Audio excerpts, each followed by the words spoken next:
প্রিয় মুক্তিকামী ছাত্র জনতা, আমরা দেখতে পাচ্ছি যে আমাদের এই অভ্যুত্থান এবং বিপ্লবের পরেই দেশে অরাজকতা নাশকতা করছে ফ্যাসিস্ট এবং তাদের দোসররা। আমরা দেখতে পাচ্ছি যে বিভিন্ন জায়গায় এখন গোলাগুলি চলছে, মন্দিরে হামলা হচ্ছে এবং নাশকতা ও লুটপাট করছে। আমরা মনে করি আমাদের যে ছাত্র নাগরিকদের অভ্যুত্থান তাকে নস্যাৎ করার জন্যই পরিকল্পিতভাবে এই ধরনের ঘটনা ঘটানো হচ্ছে। আমরা মুক্তিকামী ছাত্র জনতাকে সজাগ এবং সতর্ক থাকতে আহ্বান জানাচ্ছি এবং আমাদের যে অন্তর্বর্তীকালীন সরকার, আমরা সেই সরকারের যে প্রস্তাবনা 24 ঘন্টার সময় নিয়েছিলাম, জরুরি পরিস্থিতি মোতাবেক আমরা এখনই তার একটি রূপরেখা ঘোষণা করছি। আমরা সিদ্ধান্ত নিয়েছি যে সর্বজন গ্রহণযোগ্য আন্তর্জাতিক খ্যাতিসম্পন্ন নোবেল পুরস্কার বিজয়ী ডক্টর মোহাম্মদ ইউনূসকে প্রধান উপদেষ্টা করে অন্তর্বর্তীকালীন সরকার গঠন করা হবে এবং ডক্টর মোহাম্মদ ইউনূসের সাথেও আমাদের কথা হয়েছে। তিনি ছাত্র জনতার আহ্বানে বাংলাদেশকে রক্ষা করতে এই গুরু দায়িত্ব নিতে সম্মত হয়েছে। আমরা সকালের মধ্যেই আমরা এই সরকার গঠনের প্রক্রিয়া দেখতে চাই।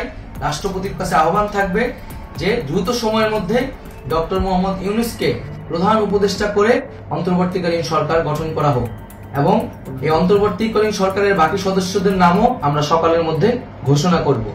প্রিয় বন্ধুগণ, দেশে যে অরাজকতা চলছে, মানুষের জীবনের নিরাপত্তাহীনতা চলছে, সেজন্য আমরা রাষ্ট্রপতির কাছে আহ্বান জানাচ্ছি দেশে আইন শৃঙ্খলা পরিবেশ ফিরিয়ে আনার জন্য দ্রুত সময়ের মধ্যে কার্যকর ব্যবস্থা নিতে হবে এবং আইন শৃঙ্খলা বাহিনীকে সহযোগিতা করার জন্য মুক্তিকামী ছাত্র জনতাও রাজপথে থাকবে এবং অন্তর্বর্তীকালীন সরকার গঠন না হওয়া পর্যন্ত মুক্তিকামী ছাত্র জনতাকে রাজপথে থেকে তাদের যে অভ্যুত্থান, সেই অভ্যুত্থানকে রক্ষা করতে হবে।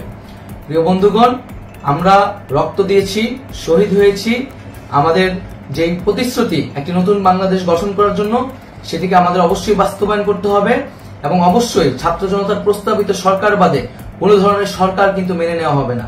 আমরা বলেছি কোনো ধরনের সেনাশাসিত সরকার অথবা সেনা সমর্থিত সরকার অথবা এই ফ্যাসিস্টদের দোসরদের কোনো বিটিম সরকার কিন্তু আমরা মেনে নিব না। কোনো গণবিরোধী সরকারকে মেনে নেওয়া হবে না।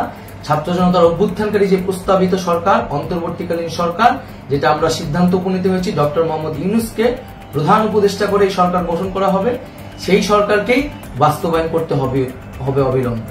আগামীকাল সকাল থেকে সকলকে আহ্বান জানাচ্ছি রাজপথে থাকার জন্য এবং আমাদের যে সাম্প্রদায়িক সম্প্রীতি এবং রাষ্ট্রীয় সম্পদ রক্ষা কমিটির ঘোষণা হয়েছে বৈষম্যবিরোধী ছাত্র আন্দোলনের নেতৃত্বে, সকল পাড়ায় পাড়ায় এলাকায় এলাকায় সেই কমিটি পাহারায় থাকবে। আমাদের সংখ্যালঘু কমিউনিটিকে আমাদের রক্ষা করতে হবে, রাষ্ট্রীয় সম্পদ এবং এই দেশকে রক্ষা করতে হবে আমাদের।